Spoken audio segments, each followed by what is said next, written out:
and other matters that occur which create confusion for the children is the relationship we have with our in-laws.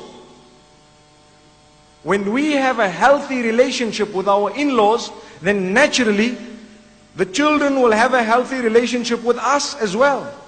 But when there is chaos and confusion, when it comes to the relationship with in-laws, in that particular case, there will be chaos and confusion when it comes to our own children. Let me inform you, in Islam, once a couple are married, you don't interfere with their decisions. You don't interfere with their decisions, even if it is your son or your daughter. You can try and suggest something to them, but it is wrong for you to make decisions for them. And this message is for parents who have children who are married.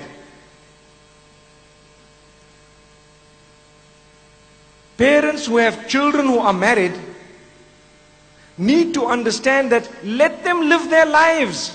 Let them make their decisions. When you were young, you made your decisions. Now it's their turn to make their decisions. Their children's upbringing is their business, not yours. Now they are married. They need to start a life of their own.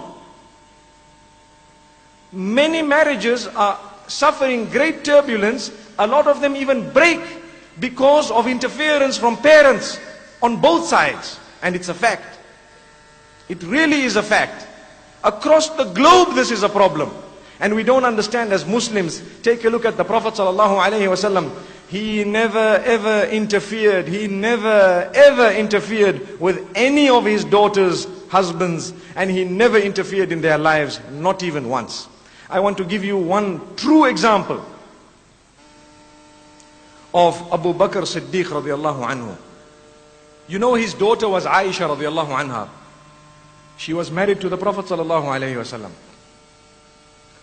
One day he passed the room of Aisha radiallahu anha. One day Abu Bakr, who is the father of Aisha, passed the room of Aisha. The Prophet sallallahu alaihi wasallam was there, and they were...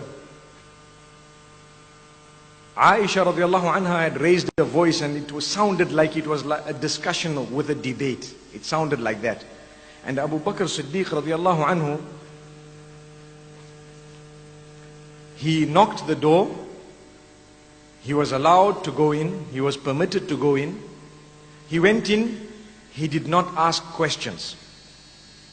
You know, most of us, when there is a problem with our children and their spouses, we side with our children.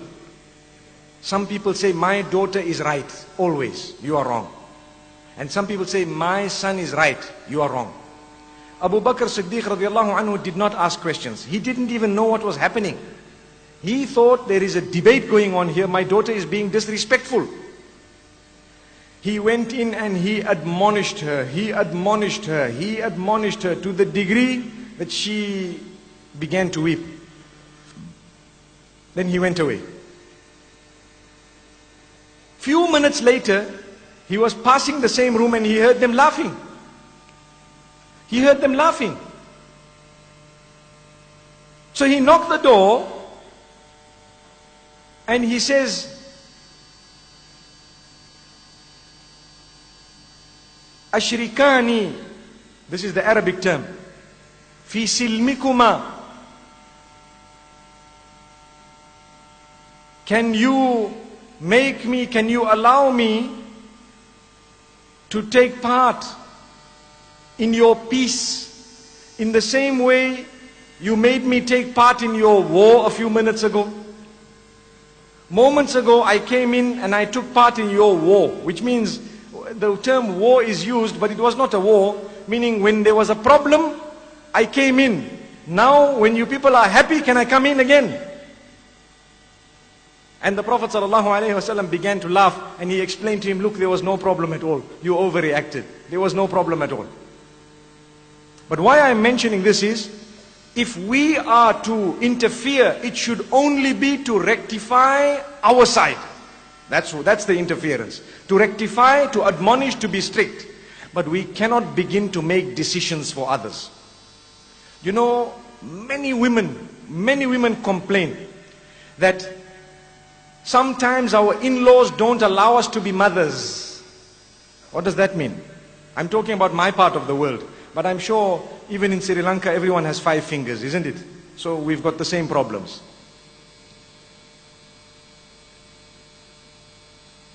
The poor lady has had a child. Now, normally there is a postnatal depression that a lot of women go through because of the vast, sudden change in body. And one person says, you know what, give the child formula milk. The other person says, give the child this type of milk. The other one says, breastfeed the child like this. The other one says, no, give them water. The poor lady is totally confused. What do I do? You'll find a whole bucket of all sorts of things, and every little while she's trying one thing and the other. And the child is all sick now. Why? Because there is chaos. Let the mother do what she wants. Really, you can advise her, you can tell her, but you cannot instruct her. She is the mother. And some people get so passionate, they don't allow mothers to be mothers. They want to be the mothers. Everyone wants to be the mother. And this is a sickness. It is happening across the globe. We need to rectify it, because we will not be able to move forward and progress as Muslims unless and until we understand what parenthood is all about.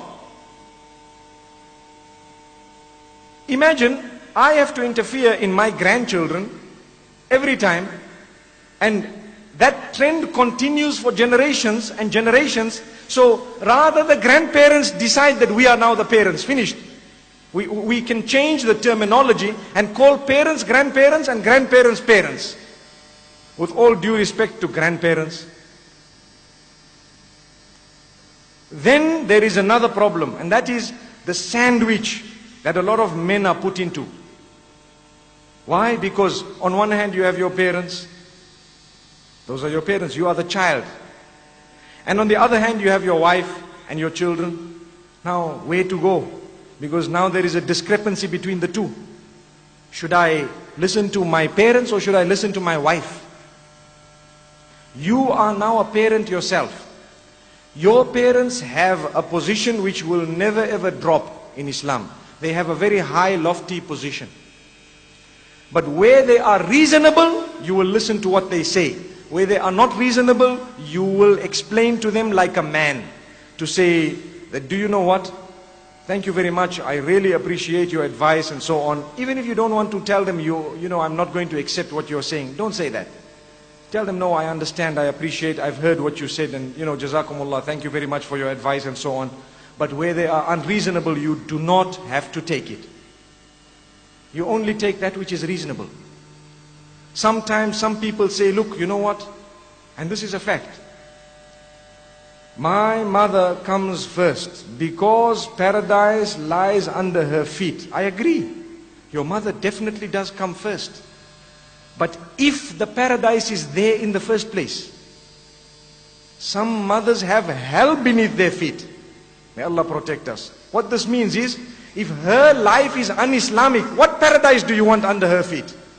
She will begin to tell you to do things which are detrimental to your own self. Then you want to use this excuse to continue listening to what she's saying. She will land you in the same place she has landed.